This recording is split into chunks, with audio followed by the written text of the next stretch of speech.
Good evening everyone. Welcome to Scholar Circle. My name is Manoj Singh and you are watching the video electrostatic lecture number 2 classification electric charge and their classification. जैसा कि बच्चों आप लोग ने पहला lecture मेरा देखा हुआ है, अगर अभी तक नहीं देखा हुआ तो मैं लिंक जो है डिस्क्रिप्शन में दे रहा हूँ, वहाँ पे जाके आप पहला लेक्चर जरूर अटेंड करें जिसका नाम है basic property of the matter. Okay, this is the second lecture of the electrostatic which is electric charge in their property. तो बेटा शुरू में सबसे पहले हम इलेक्ट्रिक चार्ज की डेफिनेशन को देख लेते हैं, फिर हम जानते हैं इलेक्ट्रिक चार्ज के बारे में. According to definition, electric charge is a property of matter और particle by virtue of which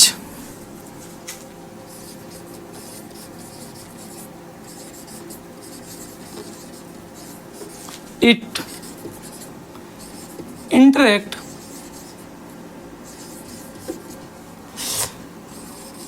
another matter or particle. बेटा देखो डेफिनेशन में ही आपको एक बात समझना है कि electric charge is a property of a matter और ए पार्टिकल.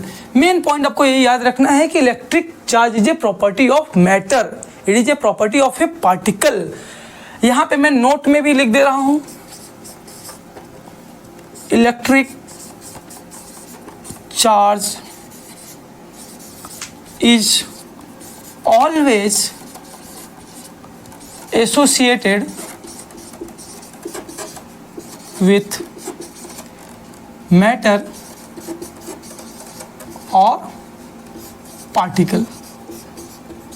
ओके बेटा, तो इलेक्ट्रिक चार्ज का इंडिविजुअली कोई एग्जिस्टेंस नहीं होता. इलेक्ट्रिक चार्ज हमेशा किसी मैटर पे या किसी पार्टिकल पे होता है. दैट्स व्हाई डेफिनेशन में हमने बताया हुआ है कि electric charge is a property of a matter और a particle by virtue of which is interact another particle और द मैटर. इसका मतलब क्या हुआ बेटा? तो इसके बारे में हम जानने के लिए सबसे पहले एक बड़े ही फेमस साइंटिस्ट जो कि यूएस के साइंटिस्ट थे जिनका नाम था बेंजामिन फ्रैंकलिन. एक साइंटिस्ट है बेटा जिनका नाम है बेंजामिन फ्रैंकलिन.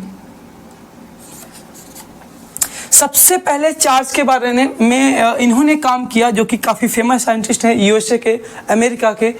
इन्होंने सबसे पहले चार्ज के बारे में काम किया और उन्होंने क्या किया था कि उन्होंने एक ग्लास रॉड लिया और ग्लास रॉड को जब उन्होंने किसी कॉटन से रब किया तो फिर उन्होंने देखा कि उस ग्लास रॉड के पास टाइनी पीस ऑफ पेपर को अट्रैक्ट करने की प्रॉपर्टी आ गई है. पहले उस ग्लास रॉड को जब हम टाइनी पीस ऑफ पेपर के पास लेके जाते थे तो वो अट्रैक्ट नहीं करता था, लेकिन जब उन्होंने ग्लास रॉड को किसी एक कॉटन या किसी एक वुल या किसी एक मटेरियल के साथ उन्होंने रब किया और रब करने के बाद देख रहे हैं कि वो जो ग्लास रॉड है उसके पास एक प्रॉपर्टी आ गई है जिससे कि वो टाइनी पीस ऑफ पेपर को अट्रैक्ट करने लग रहा है. शुरू में उनको इसके बारे में नहीं पता चला कि what is the cause behind that, what is the reason behind that, but उन्होंने देखा कि बाय रबिंग इस ग्लास रॉड के पास एक प्रॉपर्टी आ गई है by virtue of which it attract the tiny piece of paper, और उस प्रॉपर्टी का नाम उन्होंने रखा चार्ज. और वो कहना शुरू कर दिए कि ये बॉडी अब चार्ज हो गई है आफ्टर रबिंग. ठीक है, उन्होंने बेटा डिफरेंट मटेरियल को भी रब किया था, जिसमें उन्होंने मेनली 2 मटेरियल यूज किया. First is glass and second is plastic. तो इन दोनों के बारे में बेटा हम डिटेल में स्टडी करते हैं. तो बेंजामिन फ्रैंकलिन ने क्या किया, जब इन्होंने ग्लास रॉड या प्लास्टिक रॉड को रब किया तो उस ग्लास रॉड या प्लास्टिक रॉड के पास एक प्रॉपर्टी आ गई जिससे कि वो टाइनी पीस ऑफ पेपर को अट्रैक्ट करना शुरू कर दिया. और वो बहुत ही श्योर थे कि ये जो फोर्स ऑफ अट्रैक्शन लग रहा है between the tiny piece of particle and the rod of glass और द प्लास्टिक, ये ग्रेविटेशनल फोर्स तो नहीं है, क्योंकि बेटा ग्रेविटेशनल फोर्स अगर होता तो वो तो वर्टिकली डाउनवर्ड लगता है।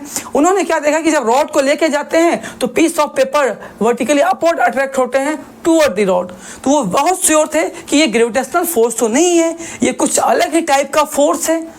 और जब रॉड को रब करने के बाद जो एक इसके अंदर प्रॉपर्टी आ गई, उस प्रॉपर्टी का नाम रखा उन्होंने चार्ज। एक्चुअल में क्या हुआ ये बात उनको उस समय भी नहीं पता थी। तो जब उन्हें ये पता चला कि किसी रॉड को लाइक ग्लास रॉड या प्लास्टिक रॉड, उसको रब करने के बाद उसके पास एक अट्रैक्टिव प्रॉपर्टी आ जाती है, attractive nature of property to attract a tiny piece of paper, तो उन्होंने क्या किया कि कुछ एक्टिविटीज करना शुरू किए इस इलेक्ट्रिक चार्ज की प्रॉपर्टी को जानने के लिए। उन्होंने सबसे पहले एक ग्लास रॉड लिया और उसको रब किया। रब करने के बाद देखा कि ये glass rod tiny piece of particle को अट्रैक्ट कर रहे थे। उसके बाद उन्होंने प्लास्टिक रॉड लिया। प्लास्टिक रॉड को जब उन्होंने रब किया, फिर उन्होंने देखा कि ये प्लास्टिक रॉड भी टाइनी पीस ऑफ पेपर को अट्रैक्ट कर रहे हैं। फिर उन्होंने दोनों रॉड को, glass rod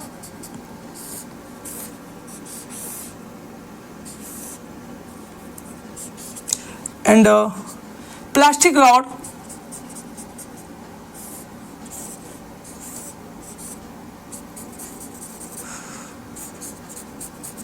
here glass rod plastic rod. तो उन्होंने क्या देखा कि यहाँ पे जब ग्लास रॉड और प्लास्टिक रॉड को आपस में यहाँ पे फ्रीली सस्पेंडेड कर देते हैं तो इनके बीच भी फोर्स ऑफ अट्रैक्शन होता है और ये आपस में एक दूसरे के क्लोज आ जाते हैं। तो उनको ये बात समझ में आया कि electric charge have a property to attract a particle. यहाँ से उन्हें पहली बात समझ में आया कि किसी चार्ज बॉडी के पास ऐसी प्रॉपर्टी होती है जिससे कि किसी अनदर चार्ज पार्टिकल या कोई न्यूट्रल बॉडी को भी वो अट्रैक्ट कर सकता है। ये उन्होंने एक्सपेरिमेंट से पता चला जब उन्होंने ग्लास और प्लास्टिक दोनों को ही रब किया। उसके बाद बेटा ये तो उनका फर्स्ट एक्टिविटी था। सेकेंड एक्टिविटी में उन्होंने क्या किया, सेकेंड एक्टिविटी में उन्होंने 2 ग्लास के रॉड लिए और दोनों ग्लास के रॉड को रब करना शुरू किया। उसके बाद बेटा दोनों ग्लास रॉड को फ्रीली सस्पेंड किया तो उन्हें काफ़ी डिफरेंट रिजल्ट मिला। उन्होंने देखा कि जब हम दोनों ग्लास रॉड को आपस में रब करने के बाद यानी आफ्टर चार्जिंग पास में लाते हैं तो इनके बीच में रिपल्सन होता है अट्रैक्शन के बजाय। ये दोनों ग्लास रॉड थे। तो फिर वो काफ़ी कंफ्यूज हुए कि ये जो इलेक्ट्रिक चार्ज है, इस इलेक्ट्रिक चार्ज से अट्रैक्शन होता है, रिपल्सन। बट उन्होंने देखा कि जब एक ग्लास रॉड एक प्लास्टिक रॉड को आपस में लाते हैं आफ्टर रबिंग तो ग्लास रॉड और प्लास्टिक रॉड के बीच अट्रैक्शन फोर्स लगता है। बट अगर दोनों अगर दोनों ग्लास रॉड हो तो उनके बीच रिपल्सन होता है। उन्होंने तीसरा एक्टिविटी भी किया। तीसरी एक्टिविटी में उन्होंने क्या किया कि उन्होंने इस बार दोनों प्लास्टिक के रॉड लिए और आफ्टर रबिंग फिर उसको फ्रीली सस्पेंड कर दिए। प्लास्टिक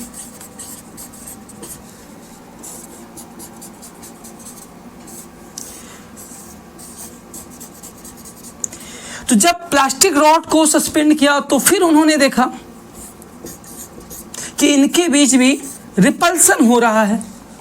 दोनों plastic rod after the rubbing यानी कि जब उन्होंने रब किया तो ये चार्ज हो गया। फिर देखा कि दो प्लास्टिक रॉड के बीच रिपल्सन हो रहा है जबकि एक ग्लास और एक प्लास्टिक रॉड के बीच अट्रैक्शन हो रहा है। फिर वो बहुत क्लियर हुए कि यहाँ पर चार्ज एक सिंगल टाइप का नहीं है, चार्ज 2 टाइप्स का है, क्योंकि इस मटेरियल के पास चार्ज अलग है, इस मटेरियल के पास चार्ज अलग है।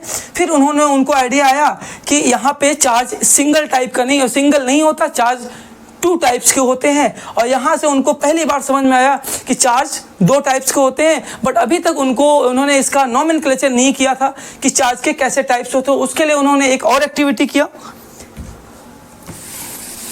उन्होंने ये देखा कि जब हम एक ग्लास रॉड और एक प्लास्टिक रॉड, एक ग्लास रॉड जो कि पहले से ही चार्ज्ड है और एक प्लास्टिक रॉड, ये भी बेटा पहले से ही चार्ज है। ओके, तो उन्होंने एक ग्लास रॉड और एक प्लास्टिक रॉड को लिया आफ्टर रबिंग, यानी ये दोनों अभी चार्ज हैं। जब उन्होंने ग्लास रॉड को टाइनी पीस ऑफ पेपर के पास लेके गए तो वहाँ पे अट्रैक्शन होना शुरू हो गया। जब वो प्लास्टिक रॉड के लेके गए तो भी अट्रैक्शन हो रहा था, लेकिन जब उन्होंने ग्लास रॉड और प्लास्टिक रॉड को एक साथ मिला दिया, क्या हमने कहा कि जब उन्होंने ग्लास रॉड और प्लास्टिक रॉड को एक साथ मिलाकर फिर टाइनी पीस ऑफ पेपर के पास लेके गए तो उन्होंने देखा कि कोई भी अट्रैक्शन नहीं हो रहा है, और वो फिर बहुत कंफ्यूज हुए कि ऐसा क्या हो गया। तो उन्हें समझ में आया कि जो इसके पास चार्ज था और जो इसके पास चार्ज था, जब हमने दोनों को मिलाया तो ये दोनों चार्ज वेनिश हो गए, यानी कि इनका एग्जिस्टेंस खत्म हो गया। इसी के बेस पे उन्होंने चार्ज के दो टाइप्स बनाए, क्योंकि ऐसा मैथ में ही पॉसिबल है। आपने केमिस्ट्री में भी पढ़ा होगा, like nitrogen plus hydrogen ammonia बनता है। ऐसा तो नहीं है बेटा कि नाइट्रोजन प्लस हाइड्रोजन जो बनता है उसमें नाइट्रोजन एंड हाइड्रोजन के कंटेंट नहीं होते, लाइक अमोनिया में नहीं होते। ऐसा तो नहीं है कि उसका यूनिवर्स से एग्जिस्टेंस खत्म हो जाता है। आपने हाइड्रोजन एंड ऑक्सीजन मिलकर वाटर बनता है, तो ऐसा तो नहीं है कि हाइड्रोजन और ऑक्सीजन मिलने के बाद उसका एग्जिस्टेंस खत्म हो जाता है। बट यहाँ पे ऐसा हुआ कि जब ग्लास रॉड और प्लास्टिक रॉड को एक साथ लाया गया तो इनकी चार्ज वाली प्रॉपर्टी खत्म हो गई। हालांकि इनके पास दो अलग अलग टाइप के चार्ज है। लेट्स सपोज पहला टाइप है A type charge and here B type charge. But उन्होंने जब दोनों रॉड को, दो टाइप के चार्ज को आपस में एक साथ रखा तो देखा कि दोनों ही चार्ज वेनिश हो गए, दोनों का यूनिवर्स से एग्जिस्टेंस खत्म हो गया। और ऐसा सिर्फ आपने देखा हुआ है कि मैथ में होता है, क्योंकि जब हम एक पॉजिटिव नंबर और एक नेगेटिव नंबर को ऐड करते हैं तो रिजल्ट आता है 0, यानी दोनों नंबर एक दूसरे को कैंसिल आउट कर देते हैं। दैट्स वाई उनको पहली बार यहाँ पे कॉन्सेप्ट आया, आइडिया आया कि हम चार्ज को दो टाइप्स में डिवाइड करेंगे। One is the positive charge and another is the negative charge. इसका बस एक ही रीजन था, वो चाहते तो अपने नाम से भी चार्ज को रख सकते थे, फैराडे अपने नाम से रख सकते थे। बट चार्ज की ये जो प्रॉपर्टी थी कि जब दो अलग अलग टाइप के चार्ज आपस में मिलते हैं तो ये वेनिश हो जाते हैं, इनका यूनिवर्स से एग्जिस्टेंस खत्म हो जाता है। इसी के बेस पे बेटा उन्होंने चार्ज के दो टाइप दिए, one is the positive charge and another is the negative charge. Here now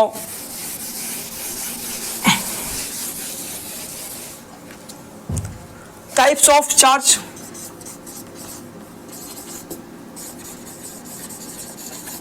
तो उन्होंने देखा from the activity there are two types of charge. One is positive charge and the other is negative charge.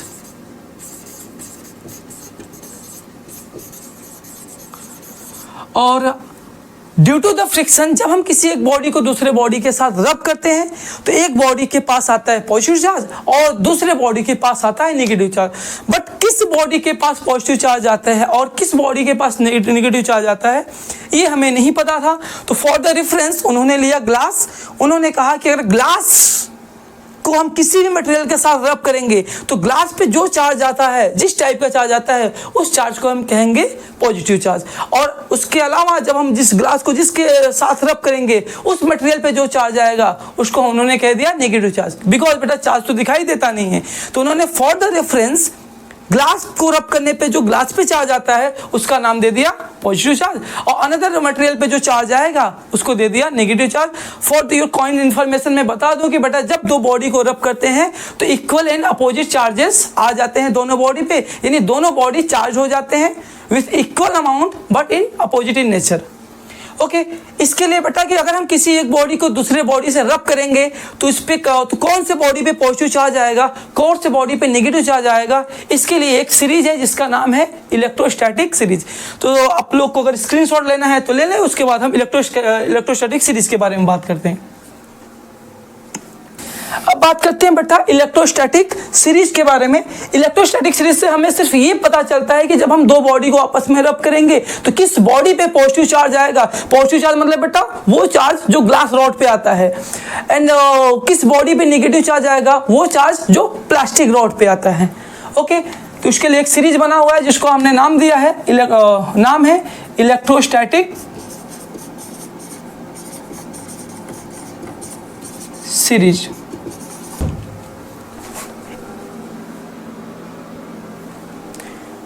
Okay, तो ये आपके पास एक electrostatic series है।